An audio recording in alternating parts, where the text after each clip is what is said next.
second X factor. And Rajdeep, if these numbers hold, I would think that would become the X factor number 1 in this election, and that is the middle class consolidation. I just want to quickly dip in to the numbers that have been projected by C Voter when it comes down to the middle class consolidation. Where has the middle class voted? Of course, there is no one monolith when it comes down to the Delhi middle class, but we're breaking it down for our viewers. You can clearly see the lower income group there, less than 3,000, favouring the Aam Aadmi Party at 47.8%, where BJP gets 40.9% of that vote.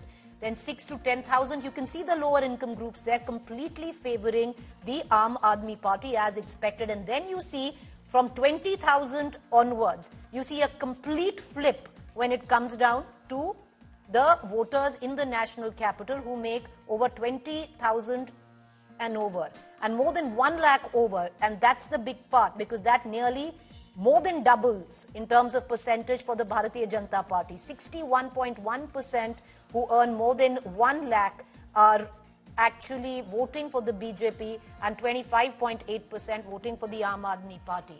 Rajdeep, you know, this cannot get more stark if you look at these figures.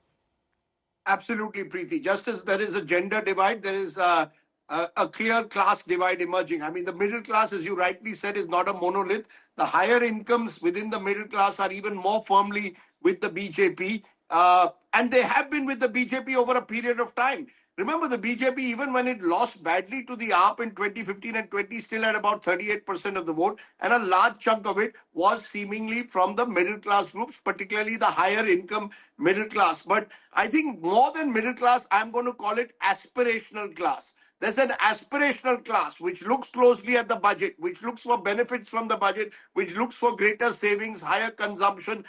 Is this the class that has moved away from the AAP?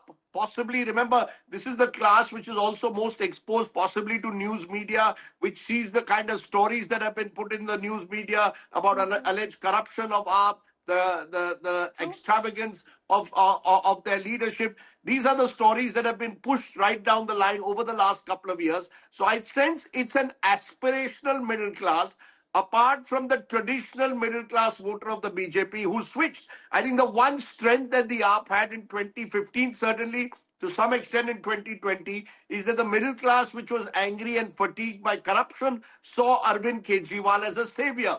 The BJP has managed in some way to dent and target Arvind Kejriwal on the corruption issue. And I think that has to some extent swung a section of the middle class vote. Now, is that enough to counter the consolidation taking place among lower income groups who have clearly benefited from many of AAP's welfare schemes? That's again the big question. Who actually turned out to vote? I think this election, if the BJP is winning big, it's because their voters turned out in greater numbers. If the AAP stages a bit of a surprise in comparison to the exit polls on Saturday, it'll show that maybe lower income groups turned out in larger numbers than anticipated. So turnout becomes very important. Right. In most Indian cities, the more affluent you are, the less likely you are to vote. So we'll have to see whether the middle class areas, and certainly some of the exit polls seem to suggest that, did come and vote in disproportionately large numbers for the BJP this time in an assembly election.